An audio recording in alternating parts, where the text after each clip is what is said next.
Good morning. I'm Butch. Welcome to the training this morning on our HAP hour. Happy. Basically today, as many of you know, this past weekend, Amanda and I went to seven-figure success school in Atlanta, Georgia. And we were fortunate enough to drive about 11 and a half hours one way.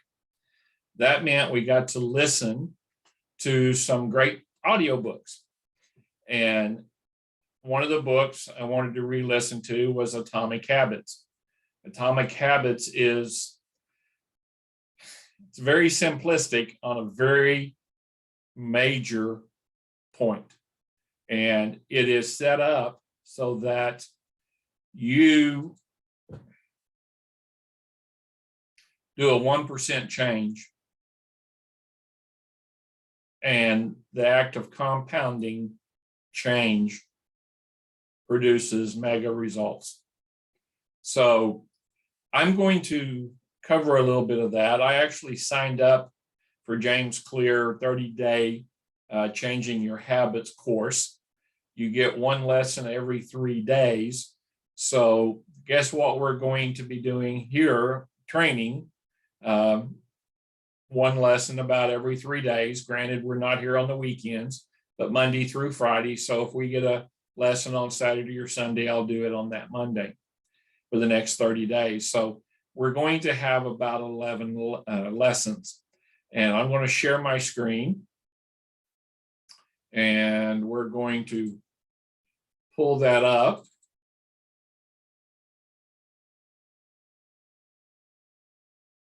And we're going to talk about habits. Now, you'll find that when I do trainings, most of the trainings I do are because it's something that I need help with. It's something that I have an issue with. It's something that I'm not doing exactly the best. So 30 Days to Better Habits, a simple step-by-step guide for forming habits that stick.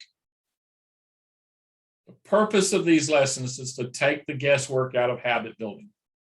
11 email lessons walk you through the first 30 days of a habit step by step, so you know exactly what to do. Get the tools and strategies you need to take action. This course includes a 20-page PDF workbook. I'll be sending that out probably today, so we'll have it going forward. You can go back and re-listen to this lesson with that workbook.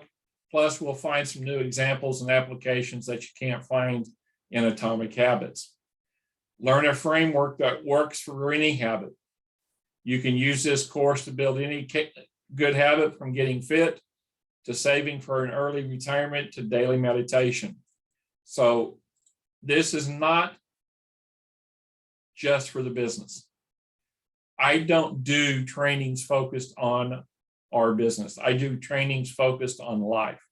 If you are growing and improving yourself, personal development in life, then your business will be affected and you will grow in your business because you gain better follow through, a clearer vision, your goals are set.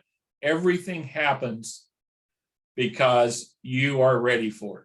So that's the biggest thing that I tell people, is that we want to make sure that we are growing as people, not just as businessmen and women. And that's what we are. We are not network marketers. We do not have a side business. You are not a single mom or a 22-year-old or this race or that race. That's not who we are. We are business people, and we need to start acting that way and talking that way. Now, how to choose a habit that sticks. We've all heard it takes 21 days to set a habit.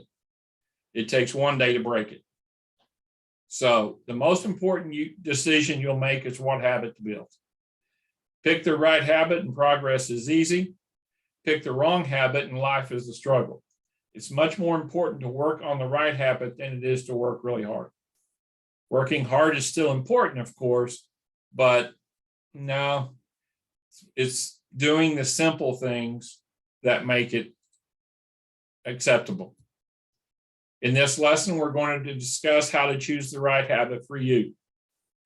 When most people think about the habits they want to build, they naturally start by considering the outcomes they want to achieve. I want to lose weight. I will. No, you won't. Or I want to stop smoking. The alternative is to build what I call identity-based habits. And the I here is James Clear. These are his words, his training. And start by focusing on who we wish to become, not what we want to achieve. This is an idea I unpack fully in chapter 2 of Atomic Habits. I say this all the time. I will try to start. No, you won't. I have started. There is a difference that you tell yourself. Anyone can convince themselves to practice yoga or meditation once or twice. They don't have to shift any behavior, but it becomes hard to stick with long-term changes. Improvements are only temporary until they become a part of who you are. The goal is not to get straight A's. The goal is to become a person who studies every day. You'll grow. The goal is not to finish a painting. The goal is to become an artist. The goal is not to win the game or competition. The goal is to become a person who practices every day. The ultimate form of intrinsic motivation is when a habit becomes a part of your identity. When it becomes a part of your identity, you do it without thinking about it. When you get out of bed in the morning, your alarm clock goes off. You turn it off. You get out of bed. You go to the bathroom. You take a shower. You do your prep work. You shave or put your makeup on. Those are all habits that have become a part of who you are every day. So that's what we want habits to become in our life.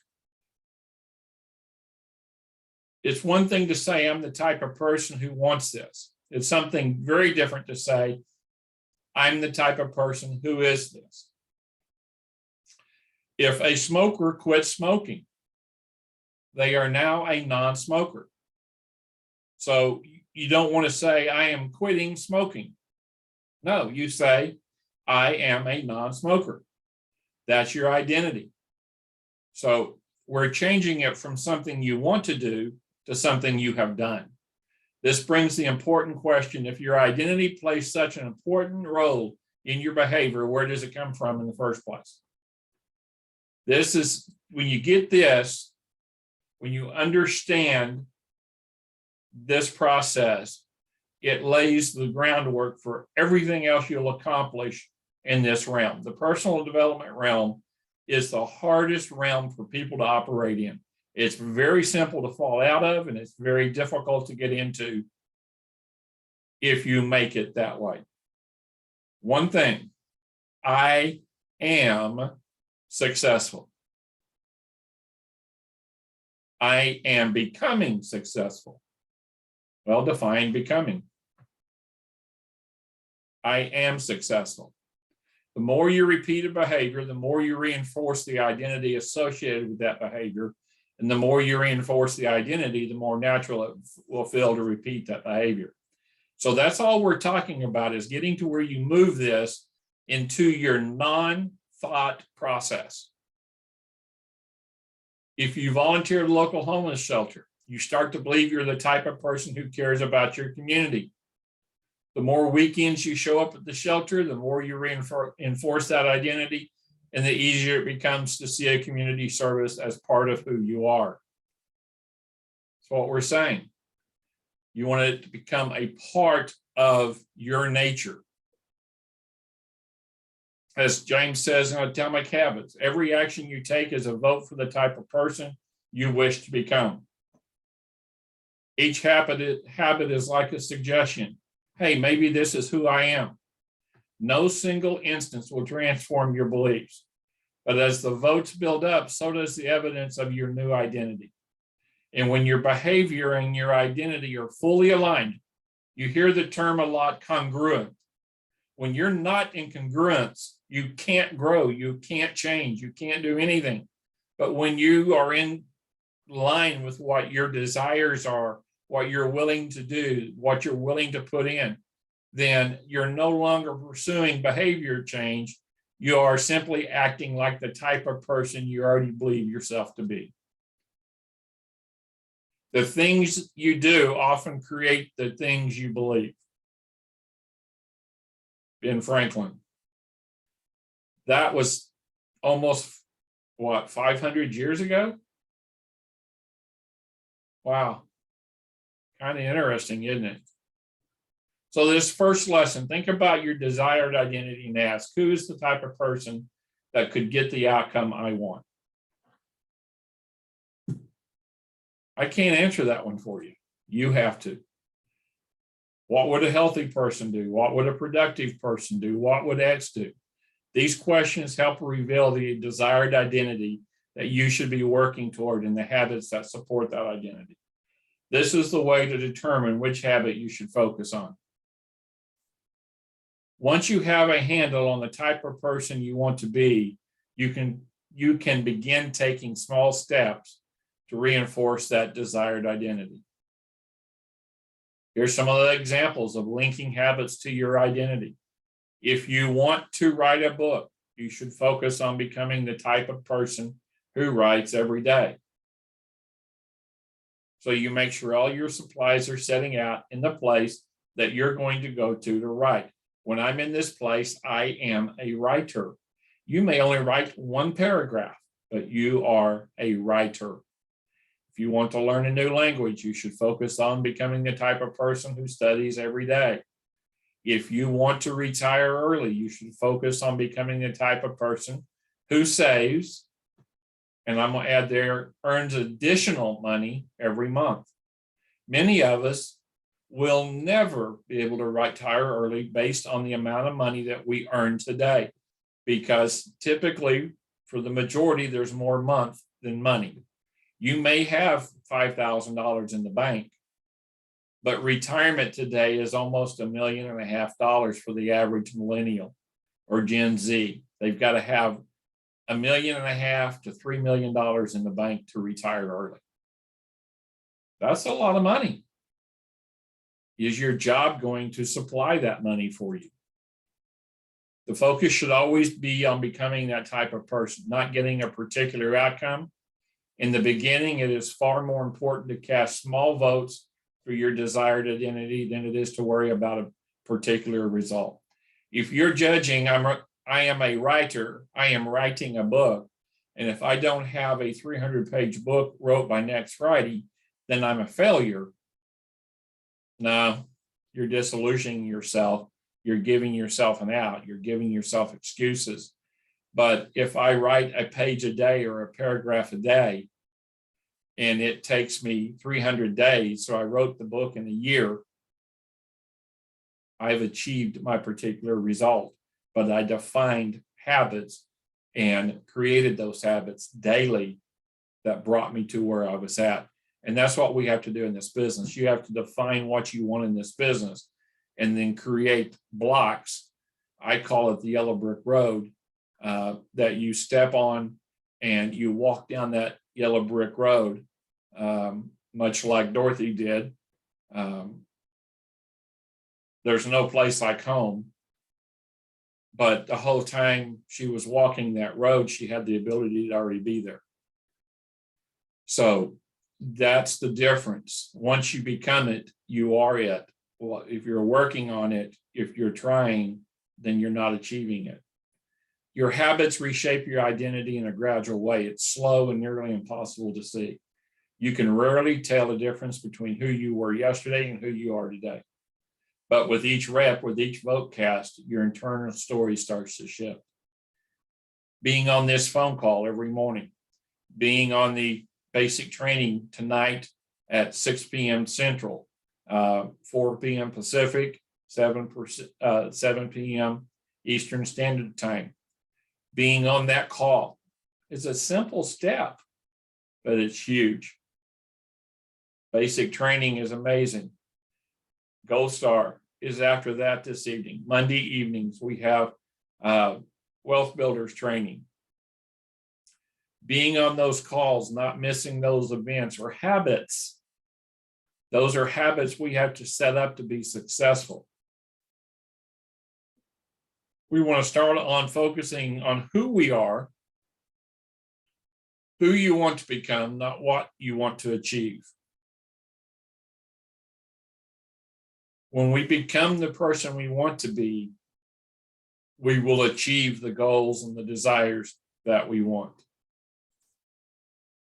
Now, this is a very, very simple lesson. Most of these will be 15 to 20 minutes long. That'll give us plenty of time to talk about it afterwards. The thing that I want to leave you with here is don't make a list of 100 things to do. Make a list of 1 or 2 things that you want to add to become a new habit and focus on them. And when they become second nature, a part of you, continue to add.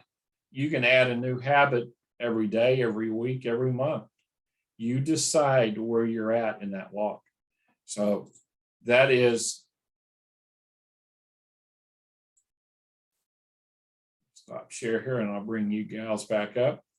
That's basically where we're at.